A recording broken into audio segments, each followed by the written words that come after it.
നമസ്കാരം, എല്ലാവർക്കും പുതുവത്സര ആശംസകൾ. കേരള മീഡിയ ചാനലിലേക്ക് എല്ലാ പ്രേക്ഷകർക്കും സ്വാഗതം. മകരവിളക്ക് മഹോത്സവത്തിനായി നട തുറന്ന ശബരിമല ശ്രീധർമ്മ ശാസ്താ ക്ഷേത്ര സന്നിധാനത്ത് പുതുവത്സര ദിനത്തിൽ ശബരീശന് തിരുവാതിര അർച്ചന സമർപ്പിച്ച് കുഞ്ഞുമാളികപ്പുറങ്ങൾ. വാർത്ത വിശദമായി. മകരവിളക്ക് മഹോത്സവത്തിനായി നട തുറന്ന ശബരിമല ശ്രീധർമ്മ ശാസ്താ ക്ഷേത്ര സന്നിധാനത്ത് പുതുവത്സര ദിനത്തിൽ ശബരീശന് തിരുവാതിര അർച്ചന സമർപ്പിച്ച് കുഞ്ഞുമാളികപ്പുറങ്ങൾ. തിരുവനന്തപുരം വെഞ്ഞാറമൂടിലെ ജീവകലാ സാംസ്കാരിക കേന്ദ്രത്തിലെ 9 വയസ്സിനു താഴെയുള്ള 11 പെൺകുട്ടികളാണ് സന്നിധാനം നടപ്പന്തലിലെ വേദിയിൽ തിരുവാതിര അവതരിപ്പിച്ചത്. കൈക്കുട്ടിയും കോൽക്കെട്ടിയും മൺചിരാതുകൾ ചേർത്തു വ്യത്യസ്തമായ 5 തിരുവാതിര ഇനങ്ങൾ അവതരിപ്പിച്ചു.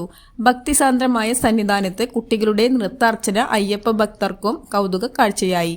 K Aditya, Punya, Shravya, Nila Unnikrishnan, V Sivapriya, K Krishnakripa, Vaishnavi Nair, Devapriya Arun, P Sivakarthika, Vaiga, K Niranjana എന്നിവരാണ് തിരുവാതിര അവതരിപ്പിച്ചത്. നൃത്താധ്യാപിക പാർവതി മോഹനാണ് തിരുവാതിര ചിട്ടപ്പെടുത്തിയത്. 2017 മുതൽ സന്നിധാനത്ത് ജീവകലാ സാംസ്കാരിക കേന്ദ്രം തിരുവാതിര അവതരിപ്പിക്കുകയാണ്. Jeevakala secretary S Bijukumar, joint secretary P Madhu എന്നിവരാണ് സംഘത്തെ ശബരിമലയിലെത്തിച്ചത്.